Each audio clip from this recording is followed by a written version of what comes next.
Money laundering case में गिरफ्तारी से पहले अनिल देशमुख महाराष्ट्र की गृह मंत्री थे। मार्च 2020 में उन्होंने विधानसभा में घोषणा की थी कि 26/11/2008 गिरगांव चौपाटी एनकाउंटर में जो पुलिसकर्मी शामिल थे और उन्होंने उस एनकाउंटर में अजमल कसाब को जिंदा पकड़ा था, उन सबको एक अतिरिक्त प्रमोशन दिया जाएगा। लेकिन पिछले सप्ताह महाराष्ट्र सरकार ने जो आदेश निकाला उसमें प्रमोशन न देकर उस एनकाउंटर में शामिल हर पुलिसमैन को एक अतिरिक्त इंक्रीमेंट देने का फैसला किया गया। प्रमोशन के बदले इंक्रीमेंट देने के फैसले से उन एनकाउंटर में शामिल ज्यादातर पुलिसकर्मी खुश हैं। एक पुलिस अधिकारी ने हमें इसकी वजह भी बताई। इस अधिकारी के अनुसार गिरगांव एनकाउंटर में कुछ 16 पुलिसकर्मी शामिल थे। इनमें 8 पुलिसकर्मी रिटायर हो चुके हैं, 3 अगले 2 से 3 महीने में रिटायर हो जाएंगे। इसलिए सरकार की 2 साल पहले प्रमोशन की घोषणा के बावजूद रिटायर हो जाने की वजह से इन्हें प्रमोशन मिलता ही नहीं। स्वाभाविक है उन्हें इस कारण आर्थिक फायदा भी नहीं मिलता। महाराष्ट्र सरकार ने इसके बदले फैसले किया कि 26/11/2008 के दिन से गिरगांव एनकाउंटर में शामिल सभी पुलिसकर्मियों को एक अतिरिक्त इंक्रीमेंट दिया जाएगा, यानी 14 साल का एरियर। इससे हर पुलिसकर्मी को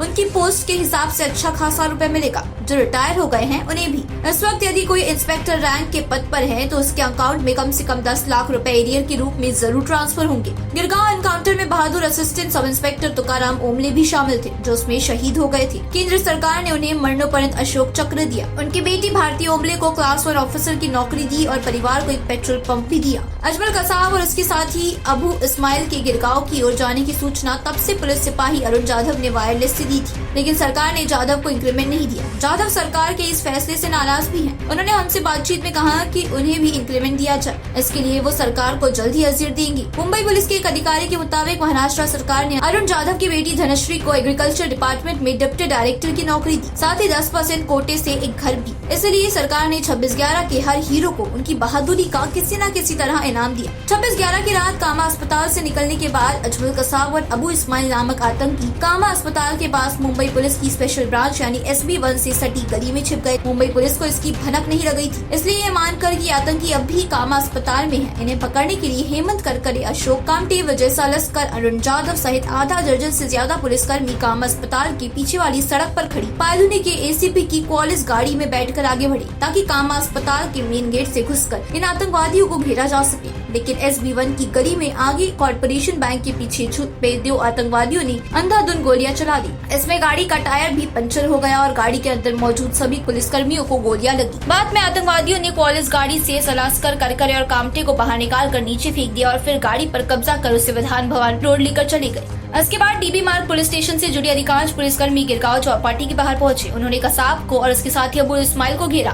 उस एनकाउंटर में इस्माइल मर गया था। उसी दौरान कसाब द्वारा चलाई गई गोलियों में ASI तुकाराम ओमले भी शहीद हो गए थे। उस वक्त एनकाउंटर स्थल पर मौजूद सभी पुलिसकर्मियों ने कसाब को स्कोडा गाड़ी से नीचे उतारा। यहाँ पर जब पुलिस वाली राइफल के बट से उसे मार रही थी, तब ऐसा लगा कि राकेश मौर्य ने अपनी किताब में लेट मी से इट नाउ में लिखा है कि इंस्पेक्टर संजय गोविलकर थे, जिन्होंने अपने सहकर्मियों को रोका और कहा कि इस पर हमला मत करो, हमें ये जिंदा चाहिए। ये हमारा चश्मदीद गवाह है। गोविलकर इंदौर पुलिस स्टेशन में चीफ है, जबकि अरुण जाधव अब पायधुनी पुलिस स्टेशन में कार्यरत। 26/11 के गिरगांव एनकाउंटर में शामिल एक और अधिकारी भास्कर कदम ने पिछले साल उस एंटीलिया कांड का भी इन्वेस्टिगेशन किया था, जिसमें बाद में NI ने सचिन वाजी सहित कई पुलिस वालों को गिरफ्तारी की थी। आपको बता दें कि संजय गोविलकर, भास्कर कदम, हेमंत भावंदरकर, रमेश माने, शिवाजी कोल्हे, संतोष चिंदवनकर, संजय पाटिल, संजय राव पवार, चंद्रकांत चौहान, विजय आभाड़, अनमोल शेरके, विक्रम चौहान, मंगेश नाइक, सुनील सोहनी, चंद्रकांत कांबले को इंक्रीमेंट मिलेगा।